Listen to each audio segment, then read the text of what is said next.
In the end, monkey business. On a shelf in an office, three little monkeys sit in a locked box. They have been there for years, never moving, only doing their job. Now something is different. They are different. Once more they can move and speak, as they did in the days of old. The first little monkey twists his head from side to side, his hands still clasped firmly over his eyes. Is anybody there? The second little monkey, his hands clasped firmly across his ears, sees his brother move. Holy shit, a talking monkey! The third little monkey, his hands firmly grasped across his mouth, rolls his eyes in frustration. He raises a leg and taps his deaf brother and gestures at the lid. The blind monkey shakes his head to clear it. Where are we, brothers? The deaf monkey talks, despite not hearing the answers. I see a way out. If we all throw ourselves against the wall, we can make our prison move. The dumb monkey nods his head, holding up a foot with 3 fingers. He counts down, and on 3, they throw themselves against the wall. Well, the dumb and deaf ones do. The blind one needed to be nudged to do it. The little monkeys repeat this pattern several times until the box they are in tumbles to the floor.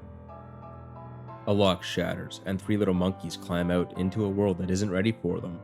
They stroll quite confidently down the halls of Site 19, unaware of the trouble they leave in their wake. A researcher spots the first monkey as he inputs a security code. Suddenly blind, he hits the wrong button, unlocking a secure containment door instead of locking it. What the fuck is that noise, are the last words he ever speaks. An agent spots the second monkey as he responds to an alarm klaxon. When the alarm goes quiet from his point of view, he reholsters his gun and signals an all clear. Wait, no, it's still out, is the last thing he says. The security guard sent a report on the situation spots the third monkey before he spots the escapee. As a consequence, he is unable to tell his superiors what is happening before he is ruthlessly slaughtered. He says nothing in the end, not even a scream. Stumbling over a piece of debris, the first monkey raises his voice to be heard. Where are we going? Using his tail to guide his blind brother, the second monkey calls out, Let's go down, I know a guy. The last monkey would sigh if he could. Instead, he follows his brothers, doing his best to keep them on track. It's like herding cats, or guiding a deaf and blind monkey when you yourself can't speak. Eventually, the 3 brothers find their way to just the right office. The one they seek is inside. They know in their plastic little hearts they are but pieces of a greater whole and not real beings. Should we knock? Asked the first, peering at a vast expanse of the door. I think we're expected, says the second, as the door slowly swings open. The third, as usual, says nothing. He merely smiles and feels the atoms that make up his body loosen and begins flowing towards the one who is waiting them. My children, thank you for holding the power for so long, but now I need it back. Speak your last words, that I may remember you. Is this going to hurt? And one was gone. Give my love to whomever will take it, and 2 were gone. The third, with a sickening pop, wrenched his hands away from his mouth. He stretched his jaw as the others waited, and took a deep breath, and said the only words he'd ever speak. Well, shit. And all 3 were gone, but not forgotten. In the aftermath of the massive Keter breach, no one noticed the absence of the 3 little monkeys. Amongst the dead was a researcher who'd been awarded for being the cleverest, which may have been why the absence of another monkey wasn't reported either.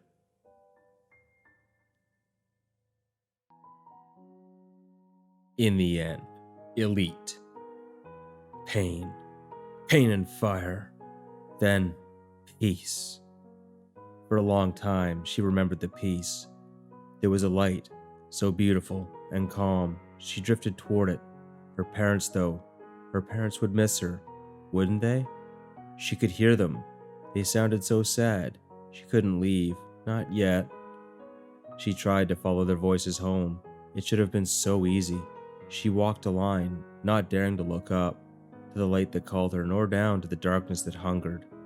Her parents were her line, keeping her here from floating or falling. They called to her, and people gave her rides, and she should have got there, and yet. Fire and pain. She felt herself set adrift again, her body racked with nothing but pain. She saw them, and finally saw them as they floated past her. She fell, burning, tumbling into the hungry abyss. She fell through them, felt the pain of their deaths added to her own, and landed in the darkness. The darkness loved her. It took her into its bosom and taught her. It showed her what had happened to her parents and who was to blame. The darkness showed her what she could do with her anger, with her pain, how she could feed it, and then let her go. She didn't float, not anymore. She climbed up out of the darkness, every step a struggle, like forcing her way through thick mud. Just because the darkness wanted to help her didn't mean it was going to make it easy for her to leave.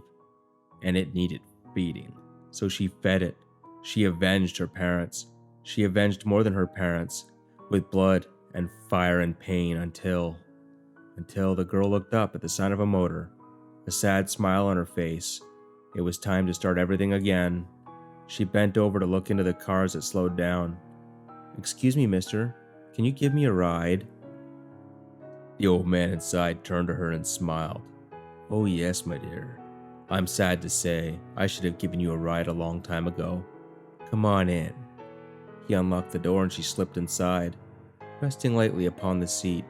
She didn't bother to put on her seatbelt, even as the driver drove off. "What do you mean by that?" she asked, poised to spring on him, as she had sprung on so many before. "You've been tormented, my dear, far more than you deserved. You fell off the list. You were never supposed to have been left out here on your own so very long." He took his hands off the wheel as he turned to look at her. If he had cared about her health, she should have been worried about crashing, but she didn't, and oddly enough, the car seemed to know the way without being guided. "I've been inconvenienced for some time. The Foundation. The Foundation. The Foundation!" she raged, her form shifting as her anger showed. "I knew it. You're another one of those damn scientists trying to hurt me again. Well, I won't let you." And the girl struck out, lodging her hand in the man's chest, where she easily crushed his heart. At least, that's how it had always gone. The girl crushed and crushed again, but found herself meeting no resistance. The old man just shook his head sadly at her.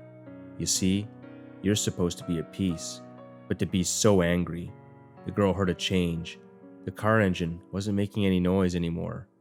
Had it ever? Instead, it sounded like the clopping of hooves. "It's okay, Mary. All of the pain is over." Mary found herself unable to focus. The rage that had fueled her for so long was gone. She thought she had heard her parents calling her name. She found herself remembering a line from a poem she'd read in school. "Because I could not stop for death, he kindly stopped for me.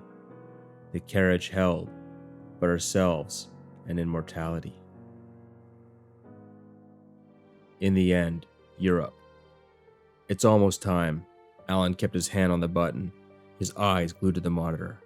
He was alone in the booth, the same as an unknown number of compatriots. The system had been designed so that no one could tell what booth was in control of what, or how many they were. "All eyes are locked on target," the voice to his left commented. Due to the effects of the radio, it was dull, monotone, and even the gender didn't come across.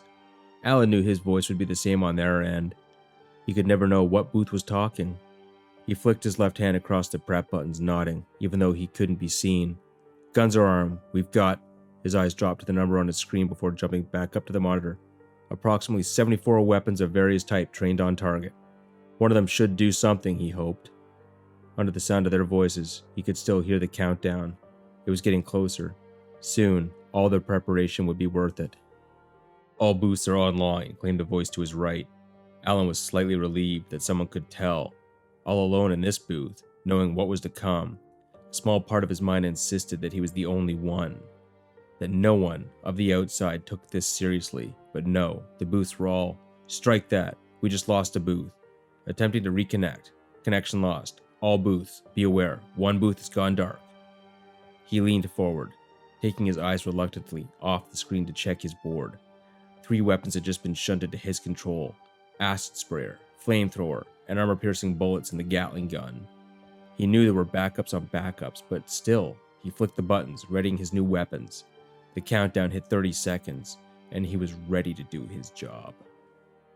2 more booths just went dark. Attention, all booths. We have lost 3 booths now. It is possible we are looking at 5. We just lost 5 booths. Alan's hands were a blur, readying more weapon systems. The numbers moved steadily downwards. The dull voice spoke of more booths lost, and the importance of every remaining booth staying active and alert. At the 5-second mark, even that voice stopped. Alan knew in his heart that he was alone. He was the last one. At the 4-second mark, something pounded on the side of his booth. His finger hovered over the button. At 3 seconds, he could hear something ripping open the wall behind him. 2 seconds, he felt a breeze against the back of his skull. The doors were supposed to be proof against that. 1 second, and something touched his back, trying to pull him away. With the last ounce of his strength, as the timer reached 0, Alan pressed the button. He almost thought he heard a human voice. The monitor that showed the goddamn box blanked out in the flare of weaponry. To all units, Arctic Base Theta has gone white. No response from any systems. All teams on site are believed dead. Automatic systems have activated on-site nuke. Our teams did not make it in time to prevent detonation. Those paranoid bastards actually did it. Withdraw all units from the area. We don't have time to deal with the fallout. Special Agent Joshua Kent,